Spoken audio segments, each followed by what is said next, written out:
नामुद्दु नसल्ली अला रसूलिल करीम अम्मा बाद फ़ाऊज़ु बिल्लाहि मिनश शैतानिर रजीम बिस्मिल्लाहिर रहमानिर रहीम रब्बि इश्रह ली सदरी व यस्सिर ली अमरी वहलुल उक़दतम मिन लिसानी यफ़क़हू क़ौली। अस्सलामु अलैकुम रहमतुल्लाहि व बरकातुहू। हम पारा नंबर 18 में सूरह नूर कंप्लीट कर चुके हैं अल्हम्दुलिल्लाह, और अब हम मज़ीद आगे बढ़ रहे हैं। उसमें पारा नंबर 18 ही है और सूरह फुरकान है। ठीक है, सूरह फुरकान। अभी आपको लग रहा होगा कि मैं किसी का खुलासा नहीं कर रही, मतलब खुलासा मैंने तकरीबन लास्ट जो खुलासा मैंने किया था शायद सूरह हूद का किया है, उसके बाद यूसुफ और ये सब बाकी है। तो इंशाअल्लाह मैं खुलासा कुरान शरीफ मुकम्मल हो जाएगा तब एक साथ खुलासा सबका एक एक करके वीडियो अपलोड कर दूँगी इंशाअल्लाह। ठीक है, तो इसीलिए मैं खुलासा नहीं कर रही। तो आप लोग अभी फ़िलहाल ये सूरह को ही ले लीजिए, फिर हम इंशाल्लाह आगे खुलासा करेंगे। खुलासा आप सबको पता ही होगा, मतलब क्रक्स ऑफ सूरह।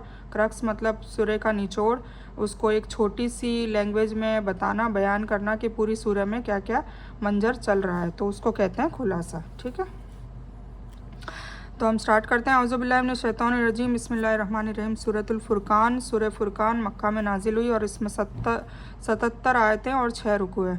अल्लाह के नाम से शुरू करता हूँ जो बड़ा मेहरबान निहायत रहम करने वाला है। बड़ी बाबरकत वाला है वो अल्लाह ताला जिसने अपने बंदे पर फुरकान नाजिल किया ताकि वह सभी लोगों के लिए सतर्क करने वाला बन जाए, है ना। फुरकान का मतलब दो चीज़ों में फ़र्क करने वाली किताब, मतलब सच और झूठ, तौहीद और शिर्क, इंसाफ और नाइंसाफ़ी, इन सब के बीच में फ़र्क करने वाली जो किताब है उसको कहा जाता है फ़ुरकान। तो अल्लाह ताला ने इस कुरान को फ़ुरकान का नाम भी दिया है, मतलब ये फ़र्क करने वाली किताब है। कुरान जो है वो फ़र्क करने वाली किताब है। तो ये हमें सभी लोगों के लिए दिए ताकि सतर्क करने वाला बन जाए।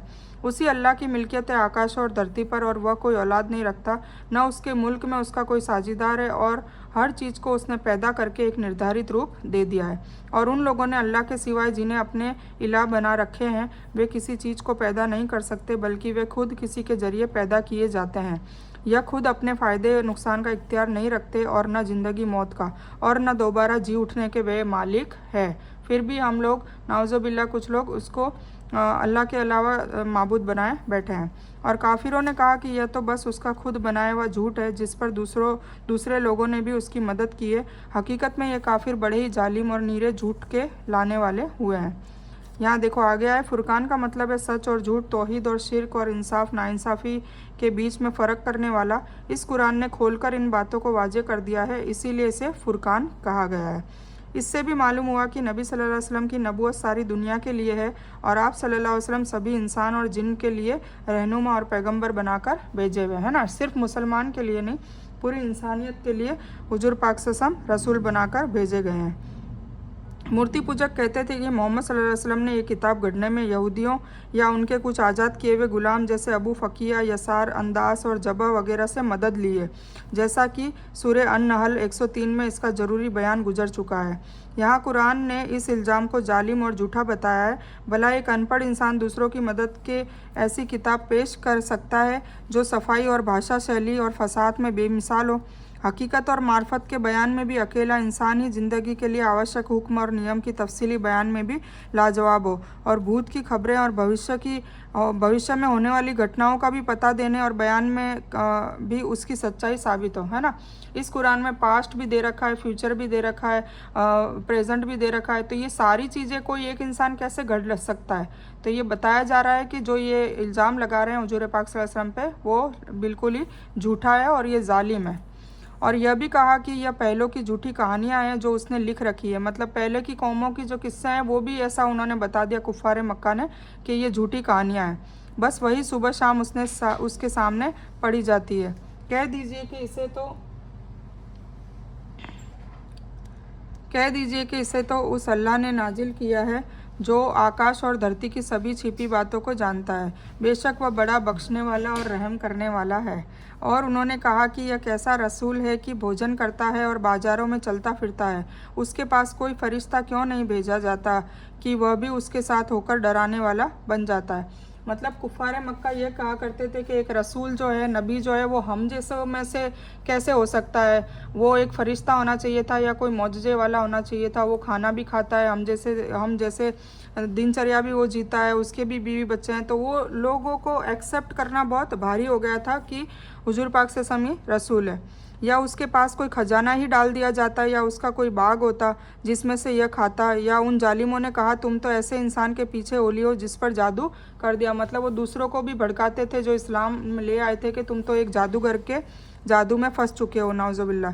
ज़रा सोचिए तो ये लोग आपके बारे में कैसी कैसी बातें करते हैं जिससे खुद ही बहक रहे हैं और किसी तरह से भी रास्ते पर नहीं आ सकते। अल्लाह ताला तो ऐसा बाबरकत है कि चाहे तो आपको बहुत से ऐसे बाग अता कर दे जो उनके कहे हुए बागों से बहुत अच्छे हो, जिनके नीचे नदियाँ लहरें मार रही हो, और आपको बहुत से पक्के महल भी अता कर दे।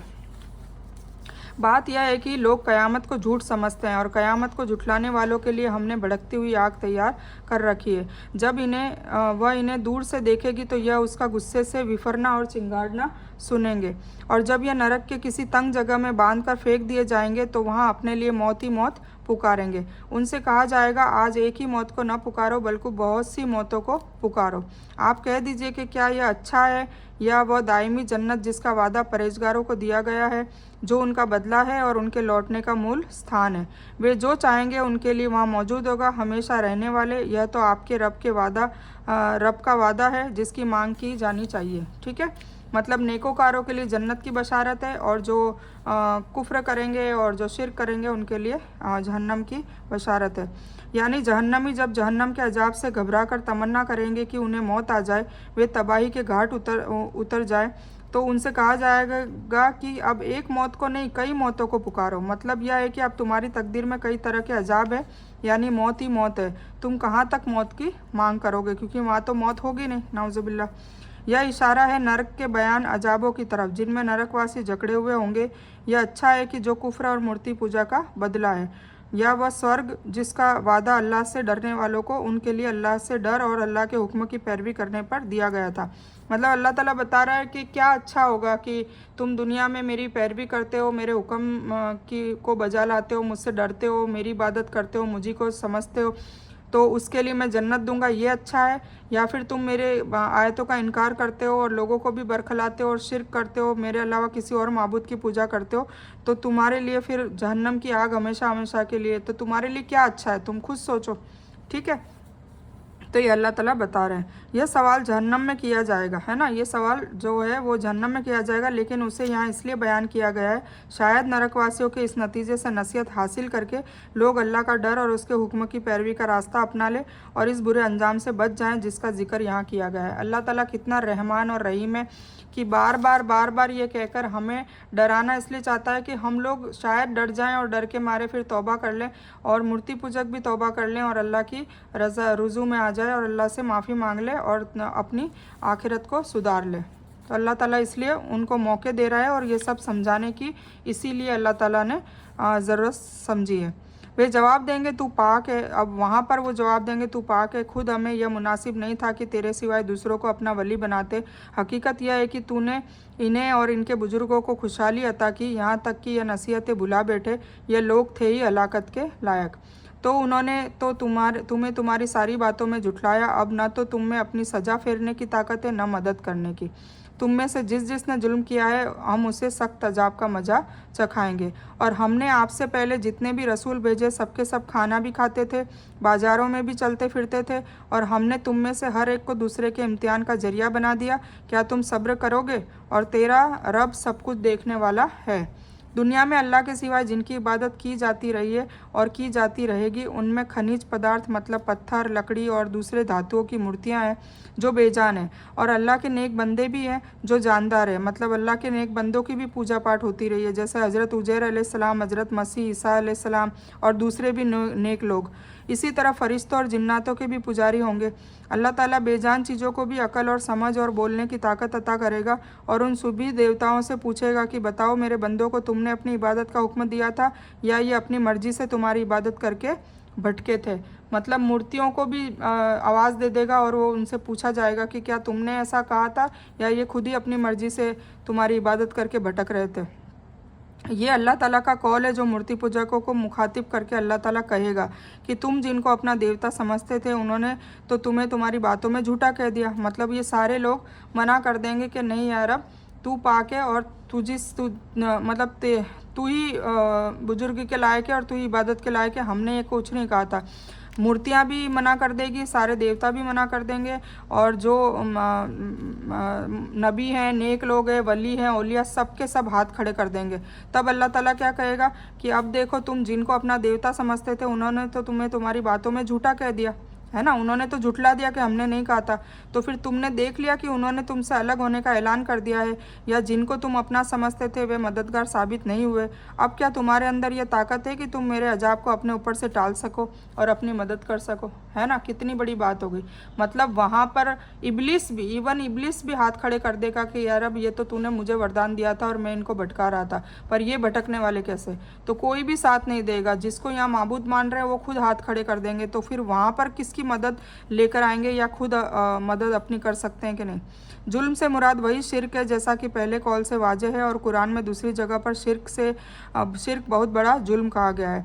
यानी हमने उन नबियों की और उनके जरिए उन पर ईमान लाने वालों का इम्तिहान लिया है, ताकि खरे खोटे में भेद स्पष्ट हो जाए। जिन्होंने इम्तिहान में सब्र किया वे कामयाब है और दूसरे नाकाम है। इसलिए आगे फरमाया कि क्या तुम सब्र करोगे। बेशक करेंगे इंशाअल्लाह। या अल्लाह ताला हम सबको सब्र करने वाला बना, साबिरीन बना, ताकि हम सबको या रब तू माफ़ कर दे। और जिन्हें हमसे मिलने की उम्मीद नहीं, उन्होंने कहा कि हम पर फरिश्ते क्यों नहीं उतारे जाते, या हम अपनी आंखों से अपने रब को देख लेते। उन लोगों ने खुद अपने को ही बहुत बड़ा समझ रखा है, और वो बहुत नाफरमानी करने लगे। ईगो हो गया ना कि भाई हम तो कुछ ना कुछ देखेंगे तब जाके हम ईमान लाएंगे, या तो अल्लाह को ही दिखा दो नाउजुबिल्लाह, या कोई फरिश्ते क्यों नहीं उतरते, मतलब कोई ना कोई जादू दिखाओ तब जाके हम मानेंगे। ये उनकी हठधर्मी थी। जिस दिन ये फरिश्तों को देख लेंगे उस दिन इन पापियों को कोई खुशी नहीं होगी, और कहेंगे कि ये महरूमी वंचित किए गए। मतलब अगर फरिश्ते भी उतार दूं तो अल्लाह ताला उनके दिलों का हाल जानता है कि उसके बाद भी वो ईमान लाने वाले नहीं है। और उन्होंने जो जो अमल किए थे हमने उनकी तरफ बढ़कर उन्हें कणों की तहस नहस कर दिया। लेकिन उस दिन जन्नत में रहने वालों की जगह बहुत अच्छी होगी और ख्वाबा भी सुखद होगा। और जिस दिन आकाश बादल सहित फट जाएगा, फरिश्ते लगातार उतारे जाएंगे। उस दिन सही रूप से मुल्क केवल रहमान का ही होगा, और यह दिन काफिरों पर बड़ा भारी होगा। और उस दिन जालिम अपने हाथों को चबा चबा कर कहेगा कि हाय, अच्छा होता अगर मैंने रसूल का रास्ता अपनाया होता। देखिए, है ना। तो अल्लाह ताला हम सब को वतीउल्लाह वतीउर रसूल पे चलने की हिदायत दे, आमीन। उस दिन से मुराद मौत का दिन है, यानी यह काफिर को फरिश्तों को देखने की तमन्ना करते हैं, लेकिन मौत के वक्त फरिश्तों को देखेंगे तो उनके लिए कोई खुशी और शुभ नहीं होगा। कुछ ने इससे मतलब यह निकाला है कि ईमान वालों के लिए क़यामत का यह भयानक दिन इतना कम और उनका हिसाब इतना आसान होगा कि दोपहर तक यह आज़ाद हो जाएंगे, और जन्नत में यह अपने परिवार वालों और हुरों के साथ दोपहर में आराम कर रहे होंगे। जिस तरह हदीस में है कि ईमान वालों के लिए वह दिन इतना आसान होगा जितने में दुनिया में एक फ़र्ज़ नमाज अदा कर लेना। सुबहान अल्लाह। अल्लाह ताला हम सब को जन्नत में शामिल करे, जन्नती बनाए, और बिना अजाब के, बिना दोजक के अजाब के, बिना कब्र के अजाब के हमें जन्नत में दाखिल अता करे। तो मैं ये बयान यही मुकम्मल करती हूँ। इस बयान में कुछ भी दीन की अच्छी और हक बात आई हो सिर्फ़ और सिर्फ अल्लाह की तरफ से, और बुरी या गलत बात जो गलती से या जज्बात में आकर मेरे मुंह से कुछ भी गलत वर्ड या कोई बात निकल गई हो तो मेरी तरफ से, और इस गलती के लिए अल्लाह अज़्ज़ से और आप सभी लोगों से मैं माफ़ी की तलबगार हूँ। मैं कोई आलिमा नहीं हूँ, एक तालिब इल्म हूँ, और अल्लाह मेरी कोशिश से आप सभी को सही नफ़े बख्श इल्म पहुँचाए और आप लोगों की हिदायत और हिकमत में सदका जारिया बनूँ। बस मेरी यही तमन्ना है। आमीन सुम्मा आमीन या रब्बल आलमीन। रब्बना आतिना मिन लदुनका रहमतन व हय्यि लना मिन अमरिना रशदा। अल्लाहुम्मा सल्लि अला मुहम्मद व अला आलि मुहम्मद कमा सल्लैता अला इब्राहीम व अला आलि इब्राहीम इन्नका हमीदुम मजीद। अल्लाहुम्मा बारिक अला मुहम्मद व अला आलि मुहम्मद कमा बारकता अला इब्राहीम व अला आलि इब्राहीम इन्नका हमीदुम मजीद। व आखिरु दावाना अनिल हम्दुलिल्लाहि रब्बिल आलमीन।